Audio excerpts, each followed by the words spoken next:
All right, Fish Nation, it's the Lando Show here with some fish family therapy is what we're going with. Just over 24 hours now to really kind of process having the number one seed or the shot at it at the very least ripped out from your grasp, from your reach. It was a tough one for sure. I was frustrated, but wanted to just kind of talk a little bit about my thoughts, my takeaways, and see what the consensus is. So, first and foremost, my number one takeaway is that I thought the Cowboys played bad. It was an ugly game all the way around, across the board for the Cowboys. And that's obviously pretty clear to everybody. And secondly, I think the Cardinals played damn near mistake-free. And so when you combine those two things and then look at the outcome and see that you only lost by 3 points, I think that's got to make you feel at least somewhat confident knowing that you got a chance to play these guys again in 2 weeks. So that's the way I'm looking at it first and foremost. As we just actually finished watching the Ben Roethlisberger tribute over here, it's kind of a bittersweet moment for me knowing that half my family is from Pittsburgh and just all the joy that Ben brought them over the course of 18 years. Pretty much carrying that city on his back. So that was pretty cool. Shout out to Ben. But you lose by 3. You don't play well. Your opponent plays really good. I guess I would say that they're all probably thinking they executed their game plan to perfection, especially when you consider how that all shook out at the end of the game with the fumble, right? We could have, had we had a timeout in our pocket, Mike McCarthy could have thrown the red flag and we might be having a different conversation. But still, I would also argue that you should have never really been in that position in the first place. So you don't have the timeout. Why? Because that 4th and 5 or whatever it was in the third quarter when the Cardinals allegedly intentionally sent their kicker out to confuse the Cowboys defense, which it definitely did, right? I don't know if it was intentional or not. I'm not questioning that. But I am questioning if it was an intentional move. I'm not sure if they did it on purpose or not, but that's neither here nor there.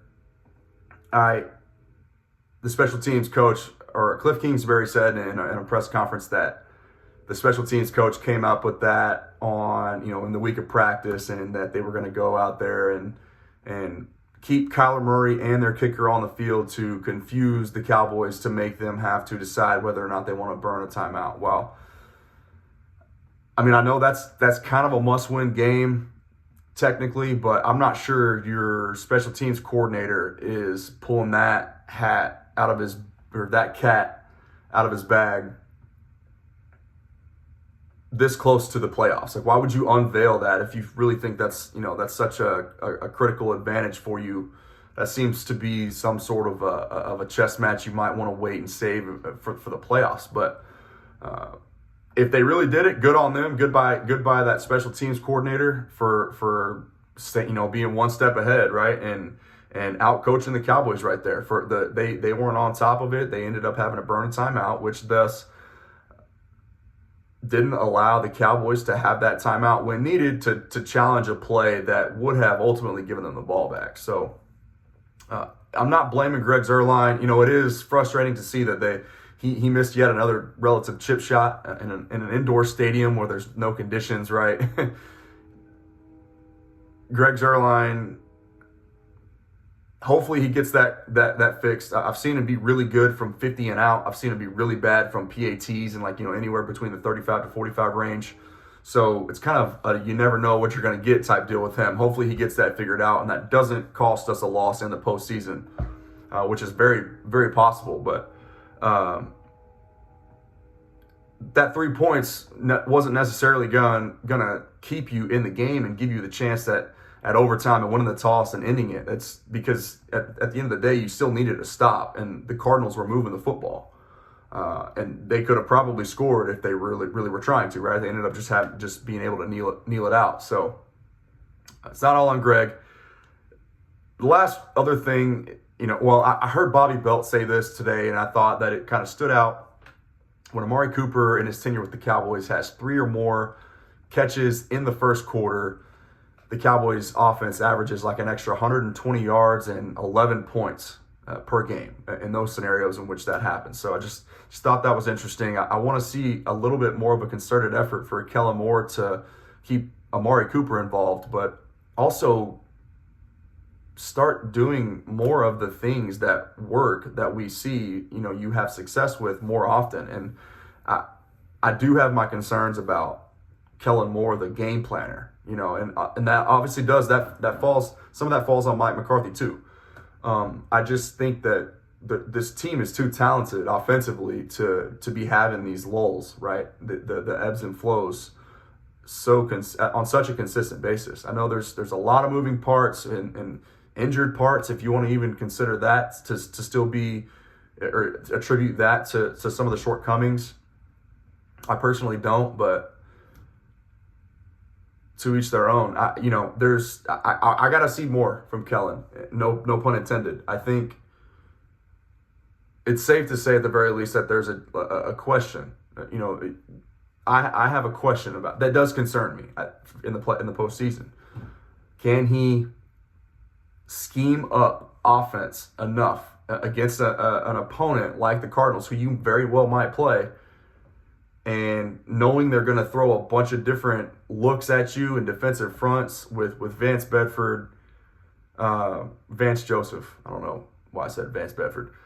One of the Vances getting trying to create confusion with their plethora of playmakers, not only up front with Chandler Jones, but in the secondary with guys like Budda Baker and Byron Murphy and all those guys. Just they're smart players that can confuse you at the line of scrimmage. But at the end of the day, there's got to be some sort of a willingness for Kellen Moore to stop doing the things that continue to keep you behind the chains.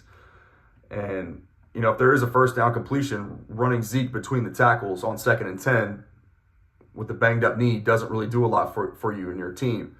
I saw some of the zone stretch runs disappear again. I didn't see Connor McGovern, I don't think, but maybe one time they tried to run that screen pass that dang near went for a pick six because you only have one route or one play call or play design out of that certain formation. Like you got to mix it up, and you have to give smart players on defense different looks out of the same sets so that they can't just be timing things up like that. And you've got to have routes that get guys bunched up and lost in traffic underneath, like create separation through scheme, not just relying on, Amari, CD, Michael, Cedric, Malik, whoever else, Dalton Schultz getting still 10 targets a game somehow, which is crazy when you've got the pass catchers that you have at your disposal. Getting those guys open without just asking them to win by themselves. Like, they're talented enough to do it, but not on a consistent basis, especially when you can't run the football and teams can allocate more defenders to the pass and double teaming guys like CD and Amari. So there has to be some sort of schematic nuance that they're saving or that they're figuring out, because they keep telling us they're looking at it, they're doing the self-evaluation and figuring stuff out, right? Looking themselves in the mirror. It's all the coach speak, but we haven't seen that adjustment really. And so we've got to be able to create offense when our defense isn't doing it for us. That's my number one question right now at this current juncture. I just kind of went off on a tangent there, but I need to see more from Kellen Moore. And we'll leave it at that and get to the last point to try to keep this under 10 minutes. Dan Quinn, I think if he had a chance to do things differently, he wouldn't only allocate 4-man pressures and kind of playing the spy game with the front seven. What this Cowboys team, what their defense does best is get after the quarterback with all their plethora of athletes. Micah, Randy, D-Law, Osa, Dorrance, you name it, right? But those guys, they're best when they're playing fast and not playing reactive. I understand the thought process of wanting to keep an athletic style quarterback in the pocket and not escape, right? And you kind of just want to keep an eye on him at all times without just barreling your head down, getting north and south and creating running lanes. But all that makes sense. But to me, I always want to play to my strength. That's the way I've always pitched in my profession, and I just kind of apply that same mentality to the broad scope of life. But I think Dan Quinn will do it differently. If we see this team in 2 weeks, you'll see there will be more pressures, more pre and post snap looks, and more fronts from this defense, and it'll be more than just 4 guys trying to attack or trying to rush Kyler Murray and play more zone coverage. We're best when we've got 4 or 5, sometimes even 6 guys hunting down the man with the football and going man to man on the back end, led by Trevon Diggs. So that will be an adjustment that I'll be looking forward to seeing, and I'll be looking forward to seeing if Kellen Moore really does have some stuff up his sleeve still. That I've heard the sandbagging speculation, which after further discussion with some close buddies of mine while watching the game, it's like it's impossible to imagine that's even the case right now, considering what was at stake, what was on the line in a game that the Cowboys said that they had a chance to make a statement in. So this team is certainly talented enough to win the Super Bowl. I still firmly believe that they can, but they're running out of time. I love that the NFL gave the Cowboys 1 extra day this week by bumping the game and flexing it to Saturday night. That thereby gives us 1 extra day on the back end for Week 19, right? Week 19, I think. So many different numbers now. 16 games in 17 weeks, now turned to 17 games in 18 weeks, but first round of the playoffs, right? The NFL was kind enough to flex the Cowboys game to a day earlier, to Saturday night. Haven't heard this talked about yet, so it's kind of a cool thing for me. It excites me that we get 1 extra day to prepare for whoever our opponent will be, most likely Arizona, the following week. So that's all I got. You guys know the drill. Let me know what your comments are. I'm sure there'll be some good, some bad feedback. Just shoot them my way. I'm interested in having the discussion. And so gonna go take care of Philly, hopefully, and until I talk to you guys again next time, it's always love.